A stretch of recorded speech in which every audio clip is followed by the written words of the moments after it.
What if I told you that a simple list of goods, written down in a poem more than 2,000 years ago, holds the key to a story of empire? It's an amazing tale of incredible wealth, brilliant innovation, and a totally unique way of building a kingdom. Let's get into it. So our story kicks off not with a king's grand decree or some epic battle, but with treasure. The proof for this massive ancient trade network is captured just beautifully in what we call the Sangam poems. I mean, just listen to that. This isn't just a list, it's a description of all the goods flooding into Puhar, a major port on India's east coast. It paints this incredible picture of a buzzing cosmopolitan hub where the world's most amazing treasures all came together.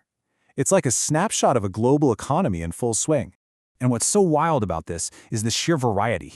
You've got swift horses, probably sailing all the way from Arabia.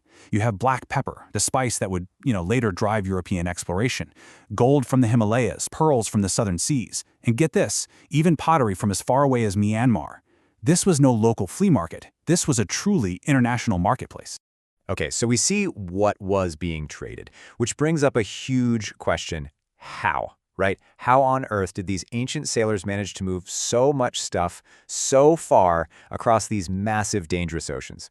Well, the answer is just a stroke of pure genius. Just think about it for a second. We're talking about crossing enormous open stretches of water like the Arabian Sea. If you just hugged the coastline, it would take forever. It'd be completely inefficient for this kind of large-scale trade. So, what was their secret weapon? And here it is. Simple, but absolutely revolutionary. They figured out the seasonal pattern of the monsoon winds. This was literally like discovering a natural superhighway on the ocean that turned on and off with the seasons. Instead of fighting the sea, they learned to ride the wind, sailing straight across the open water. And this comparison really shows you what a game changer it was. Coastal sailing, it's slow, it's tedious. But harnessing the monsoons, that meant faster, direct routes. Now, it did mean you needed bigger, much sturdier ships to handle the rough open ocean, but the payoff was huge. It allowed trade on a scale nobody had ever seen before. Whenever you have this much wealth, this much treasure flowing into one place, it's only a matter of time before someone wants to control it. And that's exactly what happened. This trade explosion led directly to the rise of new political powers. And the geography of South India was just perfect for this. So you had these long coastlines, ideal for ports and trade, but you also had these incredibly fertile river valleys, like the Kaveri Valley you see here. That meant you could support a big population inland while at the same time controlling all this immense wealth coming in from the coast. It was the absolute perfect combo for building power. And, yep, that's exactly what went down. Around 2,300 years ago, powerful new ruling families started to emerge, ready to take control of both the farmland and that lucrative sea trade. Now, these rulers are known in the Sangam poems by a very specific Tamil word, muvendar. It literally means the three chiefs, and it refers to the heads of the three big families who came to dominate the region: the Cholas, the Cheras, and the Pandyas. So here's the really clever part of their strategy. Each of these families controlled two centers of power. They had one inland center, like Madurai, which gave them agricultural wealth and food, and one on the coast, like Puhar, which was their gateway to all that international trade. It was a brilliant move to control both the land and the sea. But this is where their story gets really, really interesting. The way these chiefs actually ruled and funded their kingdoms was, well, it was very different from what you might expect. So forget everything you know about regular, systematic taxes. That is not how the muvendar operated. Instead, their power was funded by demanding and receiving gifts and tribute from the people they controlled. And on top of that, they'd go on military raids to collect loot from neighboring areas. This was the economic engine of their kingdoms. All this wealth flowed in from tribute and plunder. The chiefs would keep a chunk for themselves, of course. But then, and this is the absolute key to their power, they distributed the rest of it among all of their supporters. This constant flow of redistributed wealth is what kept everyone loyal. And who were these crucial supporters getting all the goodies? Well, family, obviously. Soldiers, for sure. You needed them for those military expeditions. But check out that last one. Poets. This is so important. By rewarding poets with gold, precious stones, even elephants, the chiefs made sure that their great deeds would be praised and sung about, and written down in the very Sangam poems we're using as a source today. It was a brilliant form of PR and legacy building. And that just leaves us with a really fascinating thought, doesn't it? This whole unique system, a system fueled by global trade, built on tribute instead of taxes, and cemented by the songs of poets, it created a totally distinct kind of power and culture in ancient South India. It's a great reminder that there isn't just one way to build an empire. Have you ever wondered how a single luxury fabric could literally redraw the map? How it could build entire empires, create massive cities, and spread ideas that would change the world forever? Well, today we're diving into the incredible story of the Silk Route and the powerful Kushana Empire that became its master. It all starts with this one thing, silk. But you have to understand, this wasn't just cloth. This was the ultimate symbol of wealth, of power, of prestige. Just try to imagine seeing it for the first time 2,000 years ago. The way the colors shimmered, that impossible smoothness. It was so desirable it became the most sought-after thing in the ancient world. A treasure people would risk absolutely everything to get their hands on. So that's the big question, right? How does something you wear become the engine for one of the most important networks of exchange in all of human history? Well, the answer is a wild story of imperial secrets, super ambitious rulers, and a flow of wealth and ideas that connected East and West like never before. Okay, so here's our game plan. First, we'll uncover the secret of silk itself. Then, we'll see how controlling the trade routes became a massive source of power. We'll meet the Kushana Empire, the real masters of this route, and see how they totally revolutionized trade. And finally, we'll discover how this highway for goods also became a superhighway for beliefs. So, let's start at the beginning. Part of what made silk so incredibly alluring was the deep mystery of how it was actually made. The timeline here is just mind-boggling. Silk production was invented in China 7,000 years ago, and for thousands of years, the technique, harvesting it from silkworms, was one of the most closely guarded secrets on the planet. This monopoly is exactly what made the fabric so unbelievably valuable when it finally started to trickle west towards places like Rome. You know, making this stuff was a really complicated process, and the journey to trade it, it was brutal. Traders were on the road for months, on foot, on horseback, on camels, crossing some of the harshest mountains and deserts in the world. This incredible difficulty and distance is what forged that legendary network of paths we now call the Silk Road. And you know what happens whenever you have a highway carrying immense wealth, right? Powerful groups will inevitably rise up to control it. The story of the Silk Route is basically a masterclass in this very idea. And to see this idea in action, just look at what was happening in Western India around the same time. You had the Satavahana rulers, who were known as the Lords of the Dakshinapatha, which means the southern route.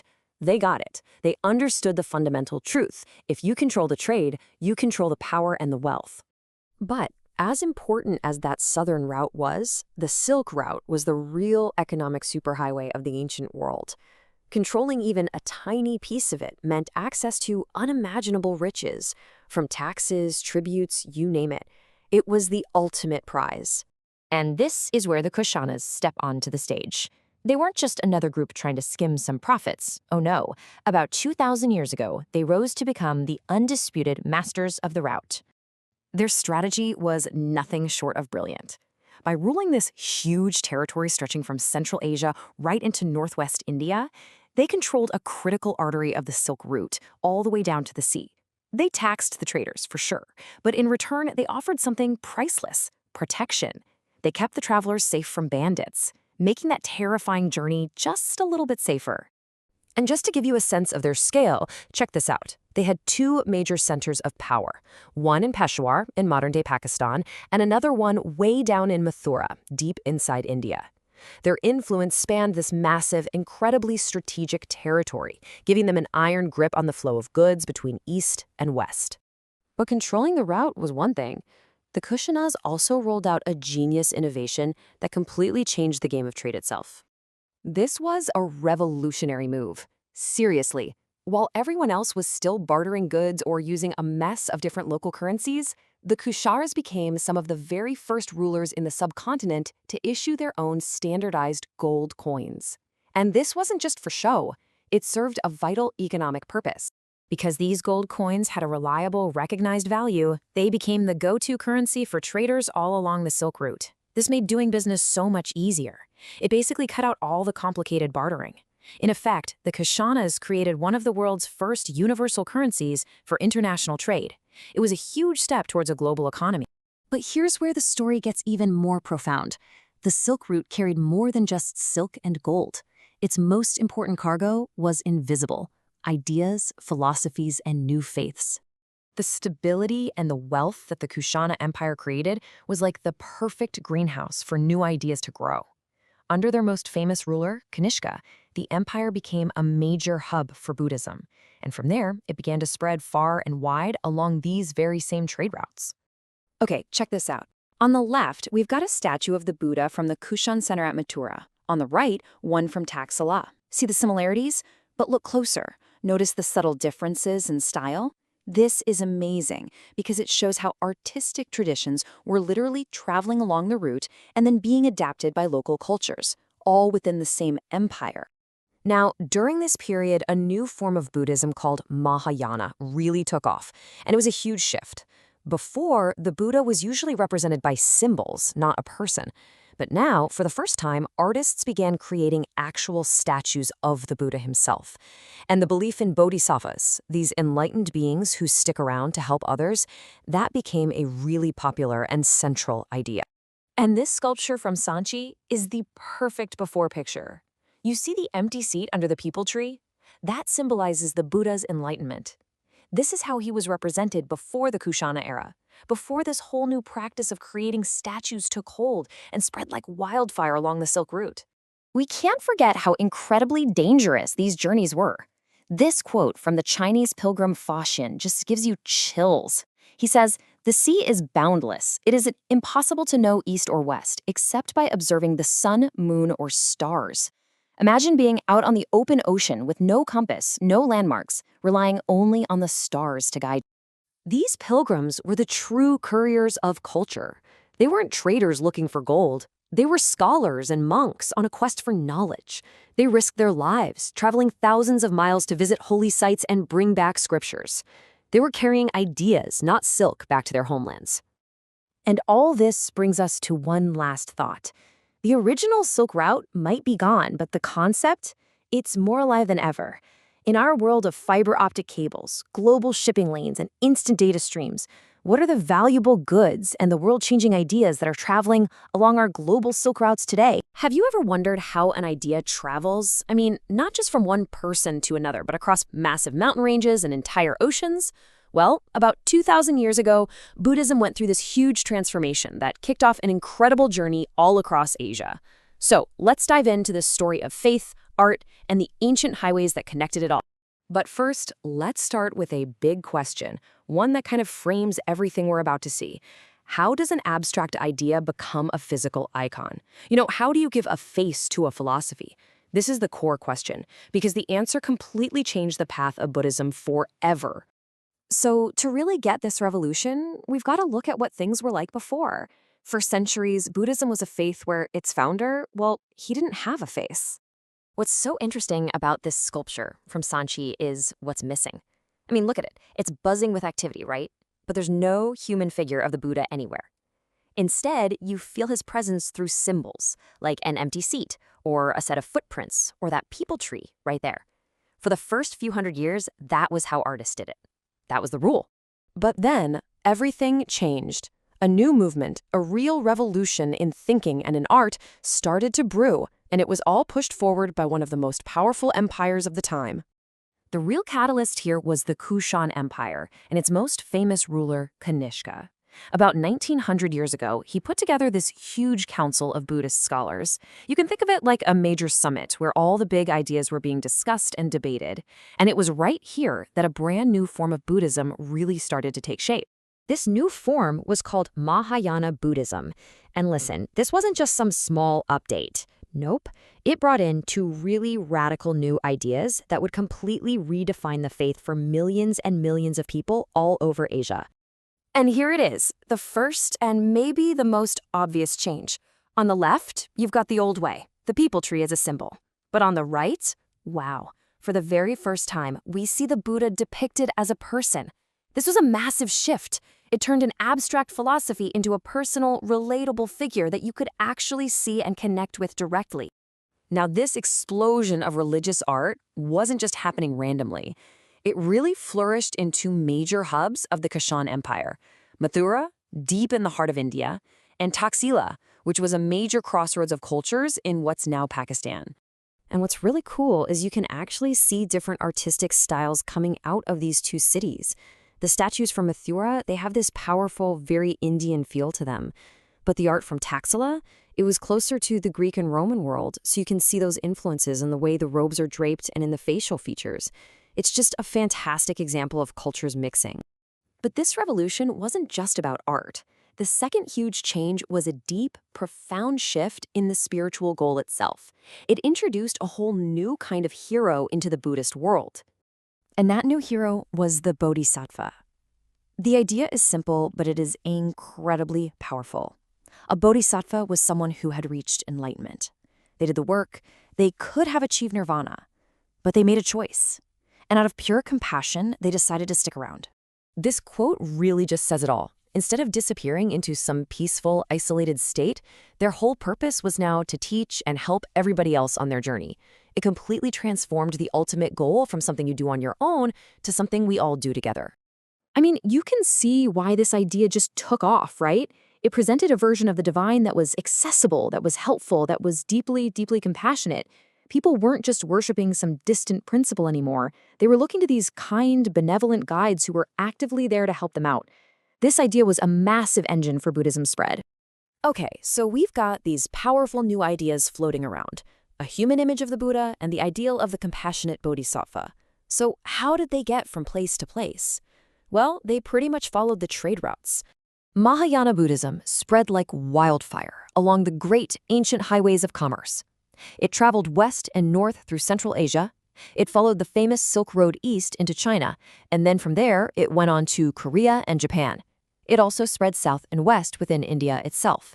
This cave monastery at Karle is a perfect example. Monks set up these monasteries in caves they carved out of hillsides, and their locations were totally strategic. They were often near major mountain passes or these prosperous port cities, the real bustling hubs of ancient trade. So as merchants and travelers and pilgrims stopped to rest, they weren't just exchanging goods. They were exchanging these powerful new ideas too. But it's really important to remember that Mahayana wasn't the only kind of Buddhism on the move. The older, more traditional path, it continued to thrive and spread as well. This older form is known as Theravada Buddhism, which means the way of the elders. And it held on to those earlier traditions, including that symbolic way of representing the Buddha that we saw at the very beginning. So this chart gives us a nice, clean summary of the two paths. You've got Mahayana, with its statues and its bodhisattvas, which became dominant in Central and East Asia. And then you have Theravada Buddhism, which found a really strong home in places like Sri Lanka, Myanmar, and Thailand. They're two different branches, really, growing from the same root, but just flourishing in different parts of the world. It's an amazing story, isn't it? How art and philosophy can totally transform a faith and just send it all across the world. And it kind of leaves us with a final thought to chew on. Ideas have always hitched a ride on the same routes as goods and people. So, what powerful ideas, what new beliefs, or technologies, or movements are traveling along our modern Silk Roads of the internet and global trade right now? It's something to think about. You know, when we think about the ancient world, we often picture roads and sea lanes as just, well, routes for moving stuff. But there was so much more than that. They were like the arteries of civilization, pumping not just treasure, but ideas, beliefs, and people across huge distances. So let's dive into this incredible network of movement that really shaped the world we know.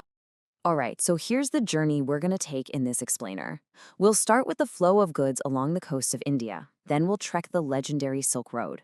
From there, we'll see how a new religion hitches a ride, following the footsteps of some incredibly brave pilgrims, and end up at what was basically one of the greatest universities of the ancient world. Okay, so our story kicks off on the lively coasts of southern India, where the ocean winds didn't just bring ships, they brought absolute fortunes. Now listen to this, it's from a beautiful ancient poem. But it's not really just a poem. It's kind of like an ancient shipping manifest. It lists all the amazing stuff pouring into the port city of Puhar. We're talking horses, pepper, gems, gold, you name it. This place was a legit global marketplace. So you gotta ask, how did this even happen? How did a port thousands of years ago become this bustling hub? Well, the answer, amazingly, was in the wind. Sailors had figured out how to master the monsoon winds, basically turning them into a natural superhighway for crossing the seas quickly and reliably. And you know how it goes. Where money flows, power grows. All this incredible wealth didn't just sit on the docks. It moved inland, up the river valleys, and right into the hands of local chiefs who controlled these super important trade arteries. These new power players were known as the muvendar, which is a Tamil word that just means the three chiefs. But they weren't your typical kings. See, instead of collecting regular taxes, their business model was a bit different. They demanded gifts and tribute and would go on military campaigns to get more wealth to share with their followers. Okay, so from the sea, let's head inland. We're going to follow the money to maybe the most famous trade route in all of history, the Silk Road, a path that got its name from one single, incredibly luxurious product. For what felt like forever, the secret of how to make silk, how to get it from silkworms and weave it into that amazing fabric, was China's most valuable secret. Seriously, if you got caught trying to smuggle silkworms out of the country, you could be put to death. That rarity is what made silk so expensive, and the dangerous paths traders used to get it to the rest of the world became known as the Silk Road. So naturally, controlling this road meant you controlled a ton of wealth and power. And rulers like the Kushanas figured this out. They basically set up a massive protection racket. They'd protect the trade caravans from robbers, and in return, they'd collect taxes and tribute. This simple idea made them one of the most powerful empires of their time. But here's where things get really fascinating. These roads didn't just carry silk. They were highways for something much lighter, but way more powerful: ideas. And one idea in particular was about to travel these roads and change Asia completely. Right around the time of the Kushanas, a new form of Buddhism called Mahayana Buddhism started to take off. And it introduced two really big game-changing ideas. First, for the first time ever, people started making statues of the Buddha himself. And second, the belief in bodhisattvas caught on. These were enlightened beings who could have reached nirvana, but chose to stick around to help and teach everyone else. And this was a total game changer. I mean, look at these. For the very first time, people had a physical image of the Buddha they could see and pray to. This led to an explosion of art, with beautiful statues like these popping up in places like Mathura and Taxila. It literally gave a face to the faith. This new, more accessible version of Buddhism spread like wildfire along the trade routes. And all along the way, monasteries, like this incredible one carved right into a cliffside, became essential pit stops. They offered tired traders a place to rest, for sure, but they also offered spiritual food for thought. And that brings us to the most personal and honestly, the most inspiring journey of them all. This isn't a journey for profit or for power. This one is about pure, unshakable faith. The quest of the pilgrim. So, traveling right alongside those merchants in their caravans were these incredible men and women. They weren't after wells. They were after wisdom. They were pilgrims, and they would travel for years on end, facing unbelievable dangers, just to visit places connected to the life of the Buddha. The most famous pilgrims we know about came all the way from China. And the only reason we know so much about them is because they kept incredibly detailed diaries. Guys like Faxian, Xuanzang, and I Ching wrote down pretty much every step of their long, treacherous journeys. And when I say treacherous, I'm not exaggerating. Just listen to this account from Fo Xian about his boat trip home. A massive storm hits, and for 13 straight days, they are totally lost at sea. The merchants on board start panicking and just begin chucking their valuable cargo into the ocean to keep the ship from sinking. But Faxian refused. They wanted him to throw his own stuff overboard, but to him it wasn't just stuff. It was priceless. It was the entire point of his years-long journey, the sacred texts and the statues of the Buddha that he had collected. He literally clung to them as the ship was being torn apart by the storm. About 200 years later, another pilgrim, Xuanzang, decided to take the land route back, and after hearing Faxian's story, can you blame him? But that journey was just as dangerous, with brutal deserts and mountain passes. And his cargo was just as precious, more than 600 manuscripts loaded onto 20 horses. Even then, he lost about 50 of them when his boat capsized crossing a river. I mean, every single step was a struggle. So it really makes you wonder, why? Why risk it all? What was so important at the end of that road that would make someone endure all of that? For many of them, the grand prize was a center of learning unlike any other in the world. That place was Nalanda. Now, Nalanda wasn't just any old monastery. It was the most famous Buddhist learning center of its time. Think of it like the Oxford or Harvard of the ancient world, drawing in the best and brightest from all over Asia.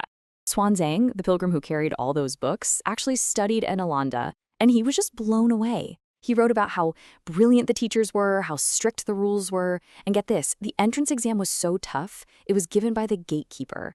And according to Xuanzang, 7 or 8 out of every 10 people who tried couldn't even pass that first test. And that's where it all comes together. These incredible journeys weren't just about blind faith. They were driven by a powerful thirst for knowledge. The very same roads that carried silks and spices had become a highway for scholarship. And for pilgrims like Fa Jian and Xuanzang, bringing that knowledge back home was a sacred mission, one that was worth any risk. And that leaves us with a final thought, right? Today, ideas and goods travel the globe in an instant. But their journeys can still be pretty perilous, can't they? They face storms of misinformation, censorship, and misunderstanding. It's a good reminder that the search for real knowledge and true understanding is a journey that never, ever ends. Have you ever stopped to think about how a simple road built for trucks and trade could end up carrying brand new ideas? It's a wild thought, right? Well, today, we're diving into a fascinating moment in history where bustling sea routes and dusty caravan trails did exactly that. They didn't just carry silk and spices, they carried a revolutionary new way of thinking about faith that would change ancient India forever. Let's get into it. So here's our game plan. We'll start with the busy world of ancient trade, then see how those same routes became pathways for belief. After that, we'll explore an amazing new idea called bhakti, and finally, we'll see how this movement just tore down social barriers. Okay, so let's set the scene. Our story kicks off in southern India, a place that's all about its massive coastline. And this wasn't just pretty scenery, nope, it was the absolute engine of a powerful, interconnected economy, and it laid the groundwork for everything that was about to happen. And what I find so cool is how you can feel the energy of the time. Get this, ancient poets weren't just writing about mythical heroes, they were writing about the economy. This ancient poem doesn't just talk about wealth, it gives you these incredible details like swift, prancing horses by sea and bales of black pepper in carts. It paints this amazing picture of a truly global marketplace in full swing.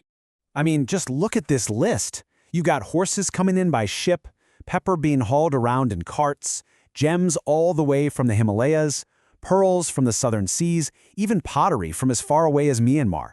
This was no small-time operation.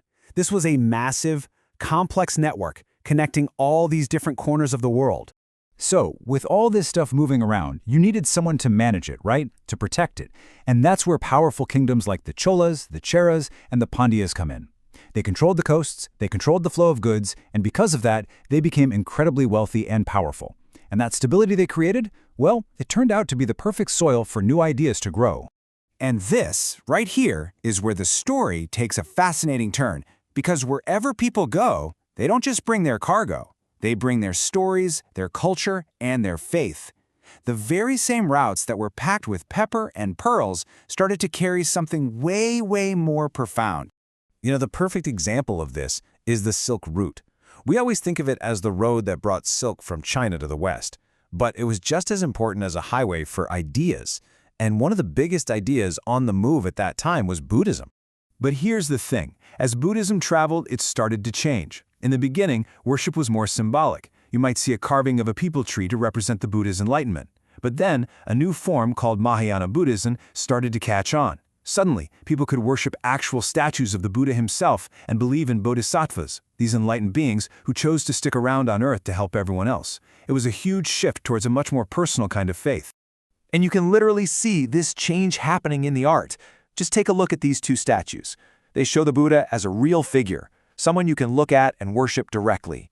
It's a perfect reflection of this new Mahayana belief that was spreading like wildfire along the trade routes. You know, the logistics of how all this spread are just fascinating. Check out this cave monastery. These places weren't built in the middle of nowhere. They were put up right along major trade routes, kind of like spiritual rest stops for monks, pilgrims, and even the merchants who, by the way, often paid to build them. The connection between business and belief was literally carved in stone.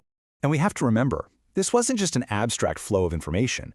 This was all driven by incredibly brave and dedicated people, guys like the Chinese pilgrim Fa Xian, who went on these unbelievably dangerous journeys, traveling thousands of miles by land and sea, all just to visit holy places and bring back sacred texts.